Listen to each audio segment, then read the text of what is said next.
inbound sama travel outbound ya. Tadi tahun 2022 itu adalah tahun titik balik di mana pariwisata itu mulai pulih kembali dengan PPKM udah dicabut, traveling udah bisa berjalan baik dalam negeri maupun luar negeri. Sekarang kita lihat dari sisi kinerja keuangan. Nah, di halaman ini kita lihat revenue perseroan yang terbagi dari produk-produk perseroan. Di sini terlihat perbandingan 2021 dan 2022 full year. Secara overall pertumbuhan pendapatan 2022 dibandingkan 2021 itu adalah 538%. Kita bisa lihat pada masing-masing produknya.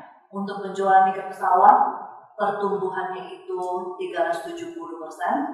Untuk hotel voucher 225%, outbound 845%, inbound 1465%. Others ini adalah pengurusan dokumen-dokumen traveling, terdapat peningkatan juga 408%. Nah, sekarang kita lihat dari sisi P&L-nya. Secara full year tahun 2022, revenue saya sudah sampaikan, jadi pertumbuhannya 538%. Secara gross profit itu kita mengalami peningkatan seiring dengan peningkatan revenue-nya. Operating profit itu tumbuh 122% menjadi laba 21,8 miliar. Untuk net profit after tax-nya terdapat peningkatan 122% menjadi 29 miliar dibandingkan tahun 2021 yang masih rugi 134 miliar. Secara EBITDA kita tutup di tahun 2022 di 106,6 miliar. Nah, di sebelah kanannya kita bisa lihat itu adalah pergerakan dari kuartal 1, 2, 3, dan 4. Di sini kita bisa lihat ya, di kuartal kedua itu mulai turnaround, dilihat dari sisi produk teksnya udah laba dan terus meningkat. Di Q4-nya sendiri, porsi Q4 itu adalah 39,6 miliar. Jadi total keseluruhannya adalah 29,3 miliar.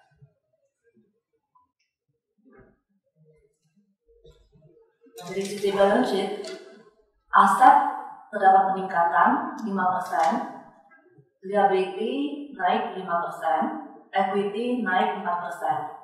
Dari sisi gross profit margin pun terdapat pertumbuhan menjadi 9,6% dibandingkan 2021 4%. Secara net profit margin 1% di tahun 2022, EBITDA margin 7%. EBITDA to revenue 7%. Dari sisi liquidity ratio-nya, current ratio itu naik 34% menjadi 0,95 kali dibandingkan Desember 2021 0,71 kali. EBITDA to interest dari sisi solvability ratio-nya di tahun 2022 2,49 kali. Bearing interest 0,94 kali, terdapat penguatan sebesar 24% dibandingkan 2021 1,24 kali. Berikut adalah langkah-langkah yang akan dilakukan perseroan di tahun 2023. Kita lihat di kuartal keempat itu peningkatan penjualan itu sangat kencang ya. Ini diikutin dengan adanya pent-up demand. Nah, pent-up demand ini akan berlanjut sampai dengan 2-3 tahun ke depan. Jadi dengan adanya pent-up demand ini, perseroan akan melakukan optimalisasi resources untuk menangkap momentum-momentum yang ada, baik dari sisi human capital-nya maupun dari sisi produk-produknya. Terus langkah kedua adalah perseroan akan tetap konsisten dalam menjalankan implementasi smart operation yang telah berhasil menekan biaya sebesar 50-60% dari biaya operasional di tahun 2019. Jadi kita menjaga OPEX pada level yang bisa kita kontrol.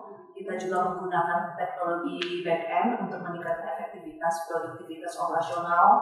Jadi kita selama pandemi 2 tahun ini kita ada develop sistem aplikasi-aplikasi untuk support kegiatan operasional perseroan.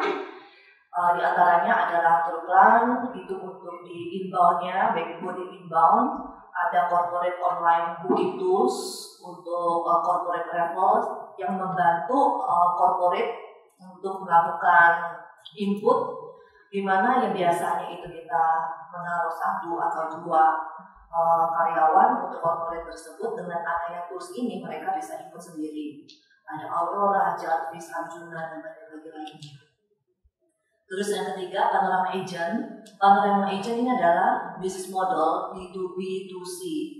Jadi kita ada satu gebrakan baru selama pandemi ini, kita launching Panorama Agent, di mana Panorama Agent ini sifatnya itu adalah freelance ya, adalah freelance di mana yang kita rekrut itu adalah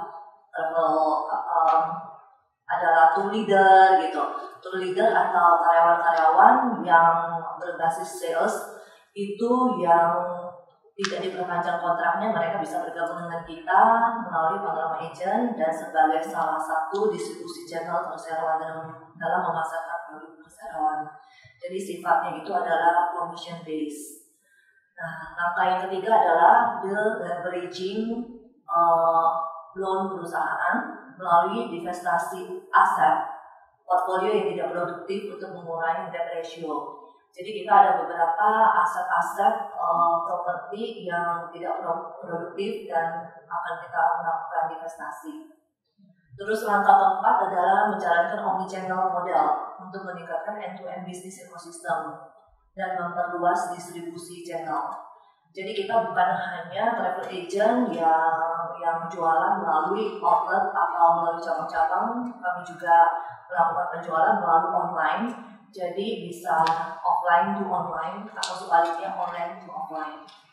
Nah, distribusi channel sebagai berikut, diantaranya ada Panorama.id sebagai B2C apps yang menyediakan produk komponen seperti tiket, hotel, voucher, terutama untuk perjalanan liburan. Jadi apa Panorama.id ini? Panorama.id ini adalah salah satu bisa kita katakan adalah online booking yang bisa di-download melalui Play Store.